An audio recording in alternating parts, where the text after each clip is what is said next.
very much, everybody, for joining and letting me speak to you. So my name's Lindsay. I run Free Spirit Consulting, and we're specialists in customer insight and strategy workshops.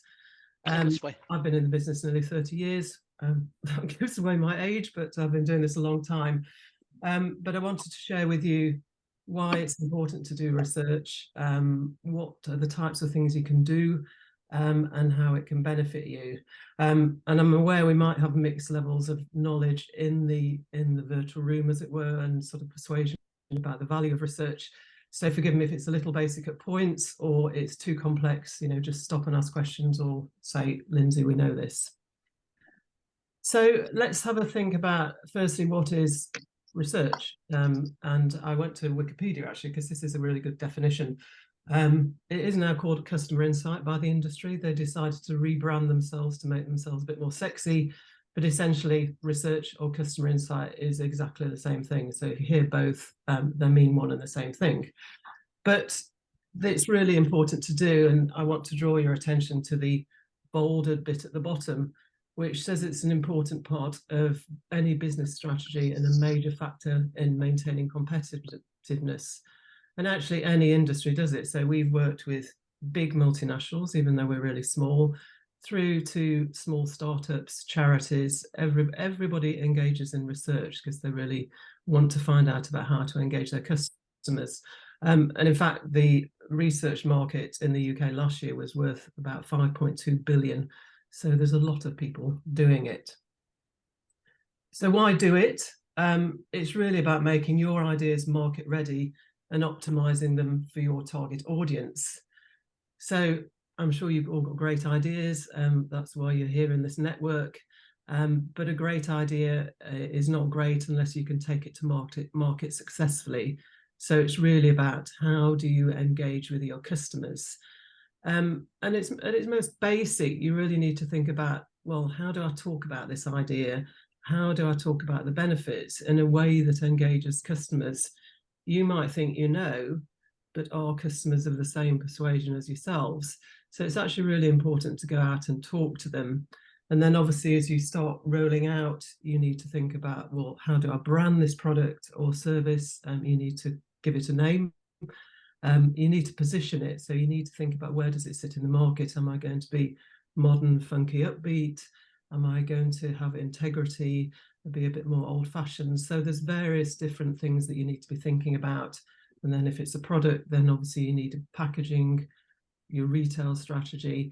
And actually all along that marketing funnel, then research has great benefit, because otherwise you're going to be working off assumptions. So that's why it's really valuable at any point in the process. And we get involved in packaging research, branding research, brand positioning. There's lots of different areas that companies research.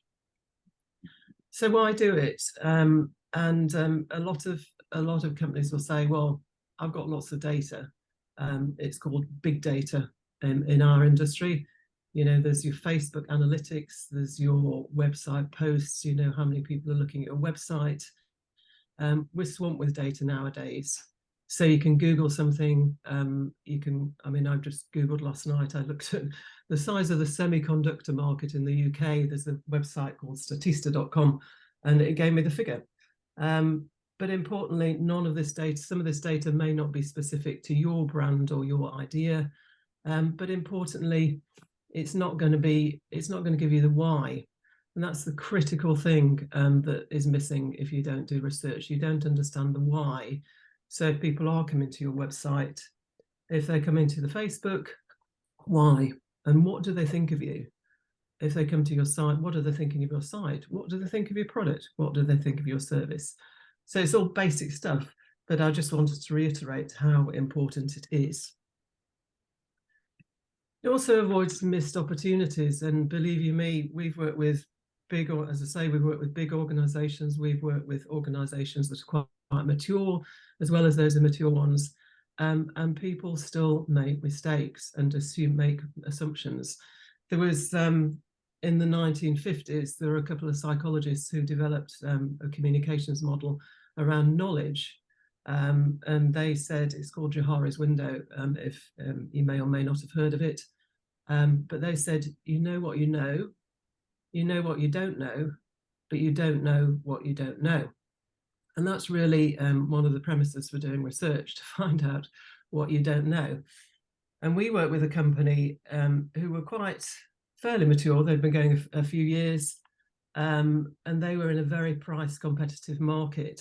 So they felt that actually what we should do, and indeed they were doing, was bombarding their customers with price offers. They had their customer relationship management tool. They were sending out all this discount communication to their customers. All well and good, but we did some focus groups with them, and we actually found out that what people valued about this company was the fact that it had been in the marketplace the longest, so it had that longevity, and also it delivered really good customer service. So actually all this communication around price and discount was undermining precisely what customers held dear. So, I mean, I say that was quite a mature company, and they made the wrong assumption. Another example is and another benefit of doing research is that it can help avoid costly mistakes. And again, I've got an example of here where we worked with a company who had designed a medical app, and in fact, they've been around for a couple of years now, but we worked with them early doors. And they were finding that people were booking multiple appointments, and they couldn't understand why. They thought, oh, we've developed the app, we've got too many appointments available. So it's giving green light to people as to why they should, green light to book appointments.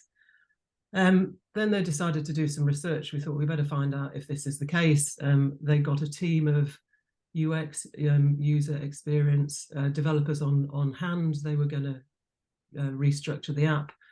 Then they did some research, and actually they found out that it wasn't because there were issues with the app, it was because there were issues with communication. So the test results were coming back late. So what people would do was they book one appointment and they book a follow-up appointment because they felt, I can't be sure I'm going to get my test results on that first appointment. So therefore, that was the nub of the problem. It was communication. It wasn't down to UX. And so this saved them a whole heap of money. They disbanded their UX team who were going to be on the job, and they looked at communication and how to resolve that. So you can see that research really does have value. When you think the source of the problem, actually it might be something else. And this has happened on multiple occasions when we've worked with different businesses. And another reason, and this perhaps is a bit further down the line, and I'm not sure where you are in your business cycles, but once you've got going, you're going to have some data on your customers. You're going to have, if you've got a customer relationship management tool in place, you're going to have data on your customers. You could have your sales reps reporting into you. You could also have your Facebook analytics, etc. But there are two key audiences that you need to think about, and these are critical for growth and actually sustainability of your business. And it's not rocket science. So one of them is competitor customers, or people that you haven't accessed yet. And they won't tell you why they don't use you. They've got no reason to engage with you. So you don't know.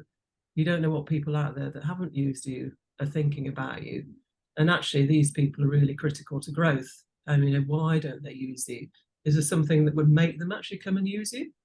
So that's one key area where actually research gives you permission to go out and have a chat with these people. And the other key group are lapsed customers. So why have they stopped buying from you or accessing your service, and what would make them come back? I mean, this is a particular bugbear of mine. I always tell businesses if I've got an issue with their customer service, because I think it's what I do. Feedback is so important. And the times that I've complained to small businesses, and they say, well, we don't get any other complaints. And I'm sure as business owners, you've heard that 8 out of 10 people don't complain. They just walk away. And certainly when I've complained, I felt, well, why have I bothered? Because actually, if that's the response I get, we don't get any other complaints. It makes you feel really deflated and demotivated. So why should I bother? But that's really important, that lapsed group. And again, because they've walked away from you, it's highly unlikely that they'll feed back. And the only feedback you'll get is from the most disenfranchised, rather than the core mass of people that have walked away from you. So enough of the why. I'm going to now talk a bit about some of the core types of research that might be most useful to you. And I've identified 3. There are more, but I don't want to go into the complexities of the research world. There's quite a bit out there. But the first is desk research, and I'm hoping if you've got your business idea and you've got seed funding, this is something you would have engaged with already. But desk research is all about scoping the market. So it's about seeing what's the market size, where's the potential audience, who are the potential customers or competitors, and you can extrapolate the market size. So you look at audience groups and you say, well, if that audience exists, then for my product or service, I can hypothesize that we'll get X amount. It's based on existing data reports. So you can Google the Statista.com, as I talked about earlier. That's a great source. It's got loads of different data on different categories. The British Library have a business unit where you can go and access actually paid for reports. So Mintel is one where they're massively expensive. They're by category, but really helpful, because they'll give you a deep dive into who's buying, say, ice cream or widgets, where they sit in the geography, where they sit in the market. And the British Library is free to access. You can go there. You can send in a query in advance. So if you've got particular questions, you can say, this is what I want to access, and they'll dig out the reports for you so that you can go and have a look. But that really is about defining the marketplace. Another category, and this is probably the most misunderstood part of research, is qualitative. And I'm using the name that we use because qualitative is exactly what it is. It's all about quality and depth and understanding, probably more commonly known as focus groups or interviews. They can be online. Very often nowadays they're online or in person. They're sort of relatively short, but more extended than your sort of typical survey.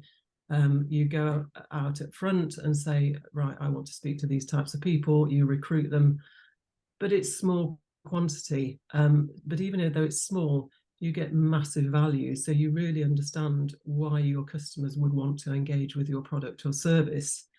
And, even companies like Unilever, when they've got a new product, they'll start with, say, 4 focus groups, 10 interviews. So it's really, really small fry, which can often scare business owners because they think, well, I've not got the scale. But this isn't about scale. It's about understanding, depth of understanding.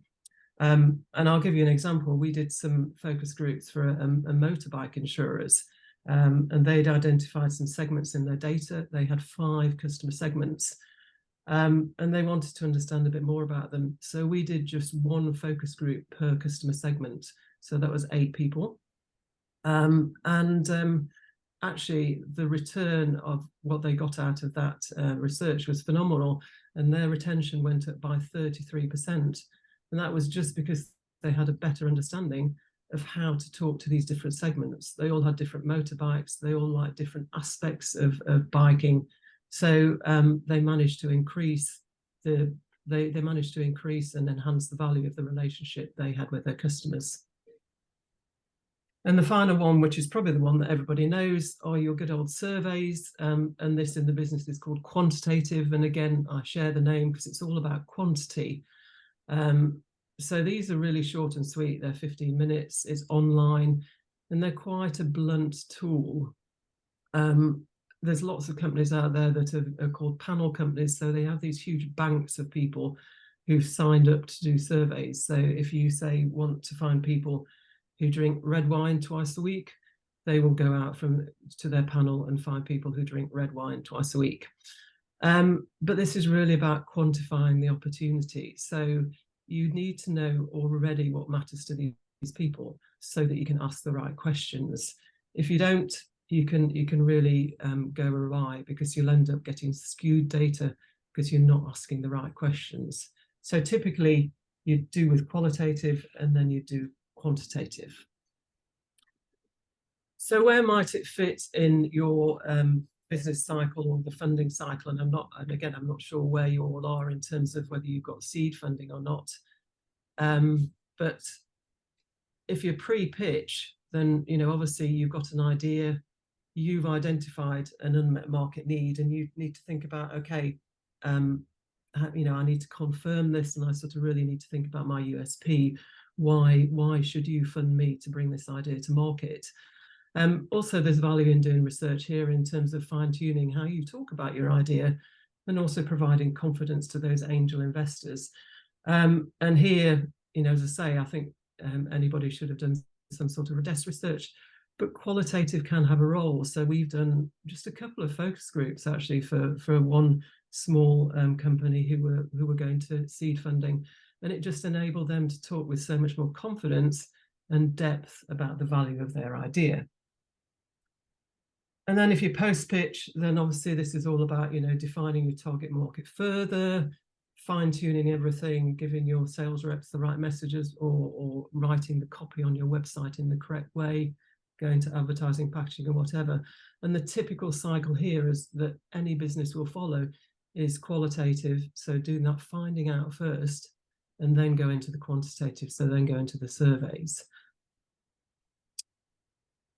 So how to get started? So this is a bit of a, if you've never done research before, this is a bit of a process that is helpful to follow.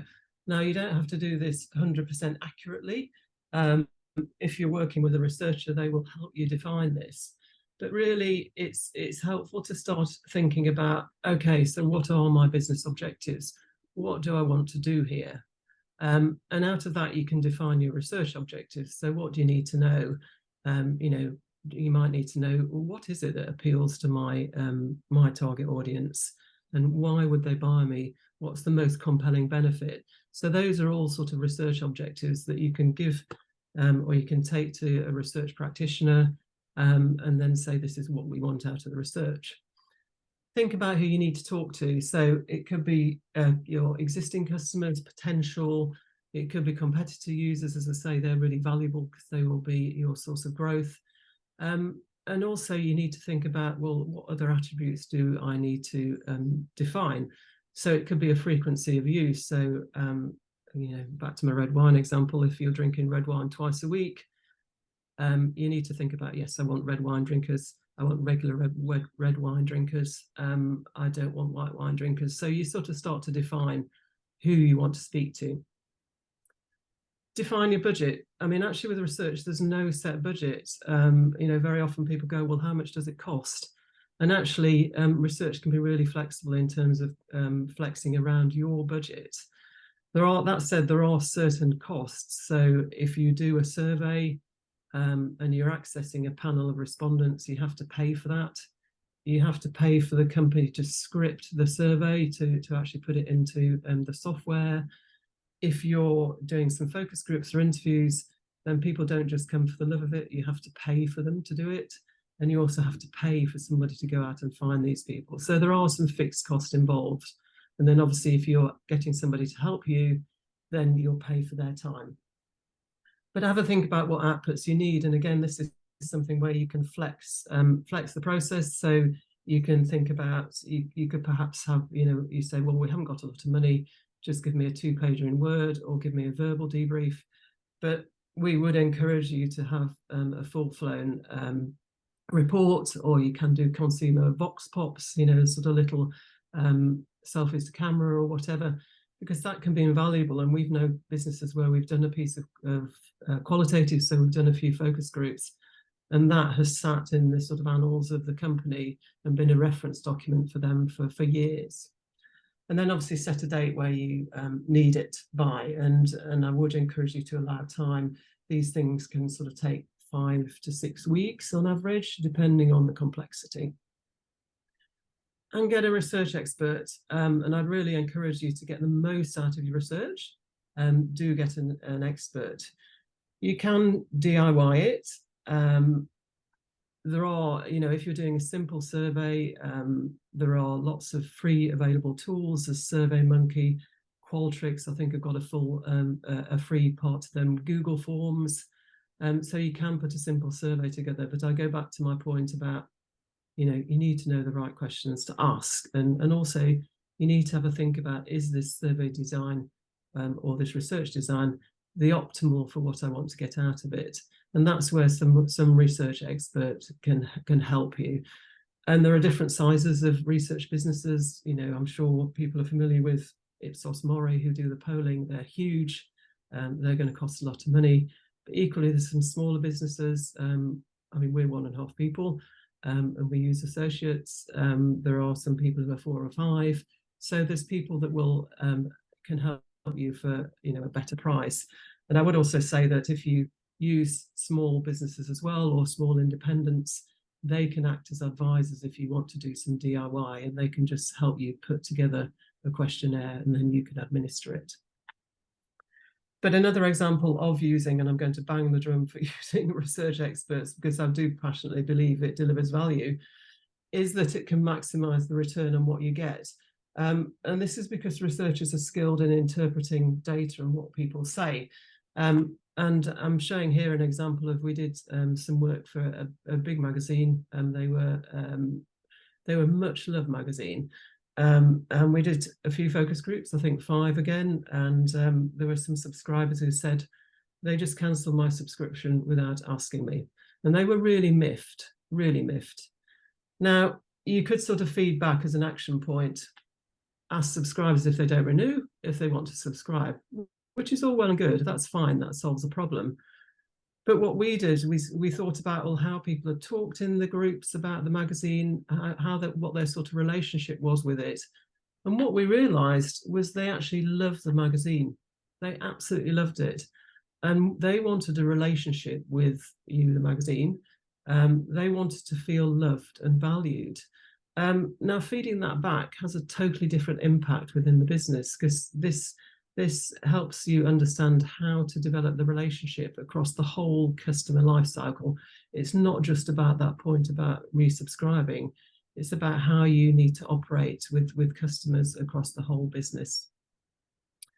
And a final point of value, if you're using somebody externally, is the value of independence. And this is really important. So on the left-hand side, there's space for the customer to be honest. And that's really critical. And I'm sure everybody's done this, and I've done it. I put my hand up. You sit there in a restaurant, you've had your meal, and you think, oh, that was a bit average. And the waiter comes along and says, how was your meal? And you go, oh, lovely, thank you. It's really hard for somebody to tell somebody face-to-face or in an online environment that they don't like you. So that's why the research industry exists. We exist as an independent body to convey the views of consumers back to their audience. Researchers also have an emotional distance, and this is actually important. You as founders probably have lived and breathed your idea, which is totally natural. It's your baby, you want it to be successful, but you may not see the wood for the trees. So as researchers, we come in, we haven't got any axe to grind, so we can take a step back and think about really what's happening. And the final point is around GDPR. And that's huge nowadays. So all researchers are trained in GDPR. We know how to collect data, how to store data, how to handle data that is GDPR compliant. And if you don't, there can be lots of consequences about not doing it properly. So that's really important. So that's really all I've got to say. Just a quick bit about me. So as I say, we're 1.5 people. We're a micro business, probably like yourselves. We started in 2007, and we're actually Unilever accredited, even though we're tiny, but we've worked with Unilever, we've worked with big companies, but right down to small companies and charities and startups. And I myself am Unilever accredited, which was something that was brought into the industry to try and raise standards, and actually only 30% of people got it in the UK.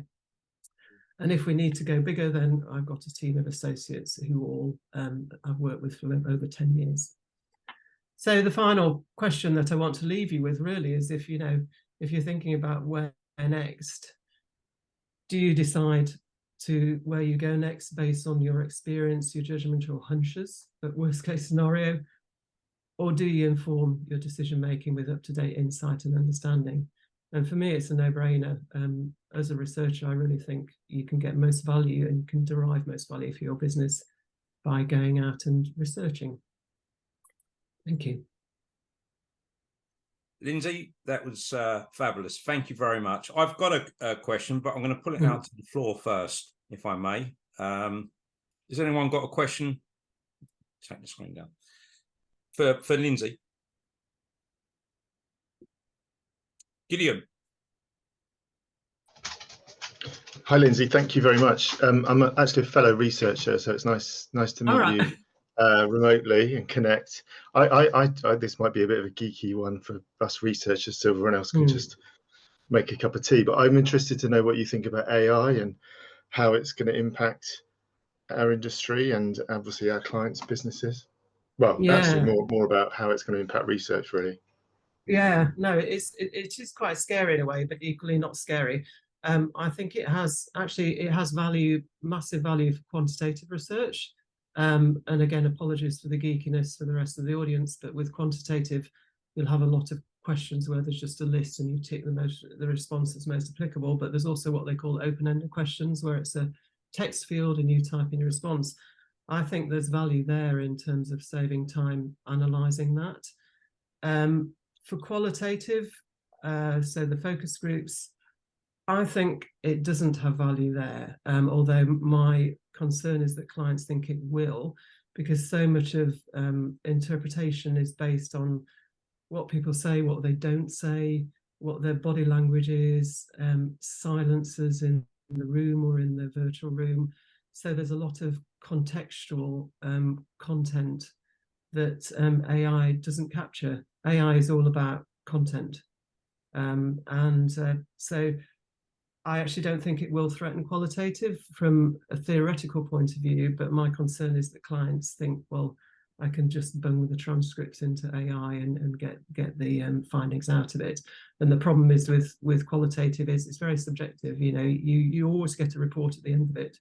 I always say this to my clients, but you know, what's the value of it? How good is it? And if you put something into AI, it's going to churn something out. But whether it's of value, you don't know. And one final thing is that also AI is very much based on the here and now. And obviously with research, you're working with ideas looking to the future. So that's something that they can't capture. Thanks. Cool, thank you. That's kind of reassuring. That's kind of what I thought was so good. Thank you. Yeah, no, there's a big debate in the industry, believe you me. Tom. We still have a job. Hi, Lindsay. Thanks ever so much. This is massively interesting to me because I'm the person who comes next immediately after you. In your opening slide where you talked about brand design and psychology, that is my deep specialism. So I'm very, very interested in this. All right. my particular interest is in qualitative. You talked about what customers hold dear, you talked about what matters to people. I'm very interested in getting the best possible psychographic profile of audiences for the brands that I'm designing for. How do you, if I can ask a geeky question, how do you design the qualitative research to give people like me what I need? Lots of different ways. I mean, you can, I didn't touch on it here to avoid being too geeky, but there's ethnographic work. So there's online diaries, so you can get much of a deeper understanding of particular individuals. So you can perhaps develop, I mean, persona's been knocking around in the industry for years. So, you know, types of people that you can, or segments that you can develop. So what I'd probably do is recommend a mixed methodology where you're having a bit of a deep dive into their personal lives. So it's not just about what they will tell you in a formal environment, but, you know, they're sharing something from their home and personal environment. And then I would do something like focus groups or interviews, depending on what it is. And within that, throw in, and again, apologies for the geeky language, projective No, it's right. We're all where there's more geeks in this room than I think. Oh, fab. There might be. Okay, so projective techniques. So if I'm just doing a project now with some people who teach qualifications, and the client brand, we're using a projective technique where I ask them if that brand were a car, what would it be and why? Because that starts to unlock the sort of deep emotional perceptions and drivers that people don't necessarily articulate up front. So as a researcher, we've got a whole toolkit of those projective techniques that can really help you access those sort of deeper held perceptions of what a brand's all about. What I'm often doing is looking at what the founder's perspective on their business and what that brand should be, and then trying to translate that into the customer's brand perception of what it might be. If I came to you and I said, look, here's a business, here's a startup, and I look at it because I have deep interest in behavioral science. So if I came to you and I said, right, here are the biases that I think are in play here. Here are the things that I want to examine, and gave you a list of them. Could you design specifically to go and find out, and probe the presence of those particular biases? Is that something you can do? Absolutely, yes. I mean, every research project is bespoke design, so yes, absolutely. But actually, sometimes you don't probe those biases, so you listen out for them, or you connect the dots. So there's an art in doing it, which is a bit complex to explain. But yes, absolutely. And in fact, this particular project, we started out with a workshop where we worked with a team, and they shared their hypotheses, their unknowns, or their biases, however you want to call them. And then we actually translated that into a discussion guide, or a questionnaire, however you want to call it. And you didn't see those hypotheses in there, directly in there. There were different questions. So there's ways of accessing those hypotheses, and you very often don't do it direct, which is a mistake. Absolutely. A lot of people think, they think, oh, I've got this question, so I'll just go and ask it. That's not the way to do it. It's not the way to do it. Absolutely. No, people can't tell you what they want, and you can't approach these things direct. You've got to sneak up on them.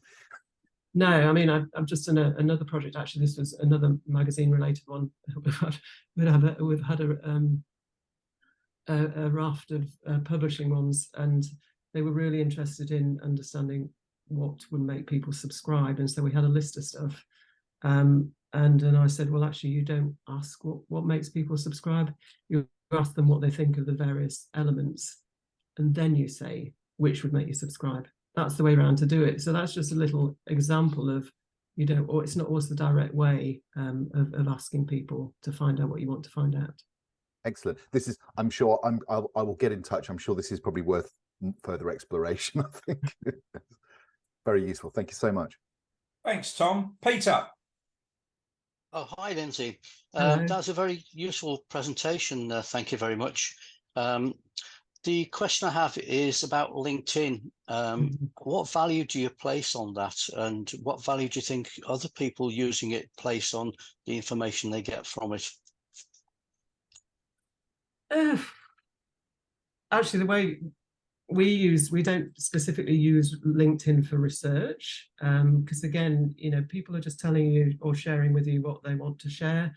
But there is one aspect of research which I didn't talk about is called social media listening. So looking at platforms like Facebook or LinkedIn and seeing what people talk about. But I felt that there was less relevant if you're just sort of starting in a business, because you probably need to find out very targeted questions about what your target audience wants to think about. So LinkedIn, you can probably find out what's the noise, what are the people talking about. We also sometimes use it as a recruitment tool. So if you're looking for particularly high-end business owners or very niche target audience, we'll use it in that way. But as a source of information for research, we don't tend to use it because it's not focused enough, and very often it's telling you who comes to your post or your page, but it may not really tell you in depth what they think about you. No, thank you very much. Thank you. Thanks, Peter. Neil. Hi there. Yes, sorry, I'm having camera issues this morning, so I do apologise. Yeah, thanks very much for the talk. Really interesting. I come from a kind of product and service design background, kind of thinking about brands holistically and getting involved with that. I even worked for Unilever at one time. I developed their marketing and sales analytical tool with Salesforce. Anyway, my question is interested about working in silos. And how you tackle that, because when you work for larger companies, they have a branding department, they have an IT department, they will have somebody that comes to you and asks for the research, and it's really difficult to get those things joined up. You know, how do you get somebody to action on the research? How do you get somebody to action on the, say, user testing of a customer experience or servicing? So I was just wondering, kind of, you know, any tips, any ways, if you've managed to find how best to get people get the most of what it is that you do and actually action on the results. Yeah, no, it's a really good question. It can be a huge frustration as a researcher that you do something and then it kind of just sits somewhere and never gets accessed. I mean, the best way of working it is usually get people involved up front, and you're obviously reliant on your client and their ability to connect within their organization and get people on board. But, you know, if you can start with the sort of, very often we'll start with an immersion workshop, and you can encourage people from different departments to attend. If it's feasible, it really depends on the size of the organization and how siloed they are. But that helps people buy into the project, but also get their issues out on the table in terms of, you know, what questions they have or what problems or hypotheses they have. So that's one way of doing it. And then another way is at the back end of the project, you might have shared a full report. You can have sort of small reports that get disseminated to different target audiences. I've done this where we did a big project download to the client team, and then they wanted to take it to the staff because they wanted to really enhance motivation of the organization. So we did a staff-specific presentation. That's another way of doing it. But, you know, to a certain extent, and if you're unfortunately relying on people connecting within the client organisation, and some do have. In fact, I know Shell started this. They developed a in-house library of research documentation, which they set up and ran, and there they put all their reports go into this sort of a repository that any the people can access, or they set up access rights. So that's another way of doing it. So yes, it's a mix and match of what you can do within your project, what your client can do, and what you can encourage them to do. Brilliant, thank you. Yeah, no, I think the theme of collaboration and trying to get everybody in the same room is always a good place to be. But yeah, thanks very much, and thank you for the presentation. I'll reach out and connect. Thank you. Thanks, Neil. Thanks again, Lindsay. One question from me. I speak to so many founders who feel they're getting traction, they want more sales, they want greater market share, and they go down the discounting route with no sort of prior knowledge or research or anything like that. If you came across one of those founders, what are the sort of likely responses from you likely to be, Lindsay? Well, I mean, I know it's a wide area. Price, you're going down the downward spiral of somebody's always going to be cheaper. So it's about understanding value. It's not about price, it's about value. So what do customers value? And that's not just monetary. It could be the benefits around your product. You know, so that's what you need to find out, because ultimately, if you can enhance the perceived value or talk about the perceived value to your customers, then you're going to get more people on board. And also, you know, as I say, find out why people might not be buying from you, or why they might be leaving you if that's the case. But yes, it's a real temptation, and you know, that's why I gave the example of that business who are quite mature, who were just doing price communication, and I've talked to them for a long time about, you need to think about value. So what is inherently unique about you your product and your service. So in that example, did they switch to sort of value, and did they see a return on that? They've gone a mixed route. They're still not confident as a business to do it, which is really, as I say, sometimes as researchers you recommend things in, and then, you know, for various, there's a lot of your research fits in a bigger context. So at the moment, the marketplace is even more competitive. So they've gone for a mixed messaging at the moment. They've gone, but they did actually redo an advertising campaign where they talked about facets of customer service, product returns, etc., etc. So they went down a more value communication advertising route, which gained a lot of traction. And we do what's called a brand tracker for them. So we track perceptions of their brand every year, and it has actually their levels of trust have increased from year to year as a result of the piece of advertising that they've done. But they're still slightly nervous, so they're still doing some price communication as well. It's a big step, and you know, and it's understandable that you think, well, it's all about price, but it's not. You know, it's all about value. It's why will you buy a can of Coke versus a can of Tesco's Coke? You know, you pay more for the taste. Yeah. And the brand and the emotional brand. You know, there's a lot around consumer buying behavior that isn't rational. It's emotional. It's why do you engage with a brand? Why do you reach for that particular product when it's no different to something else? It's around the brand. Absolutely. Lindsay, that's been fabulous. It really has. And we're all going to give you lots of respect and love on LinkedIn.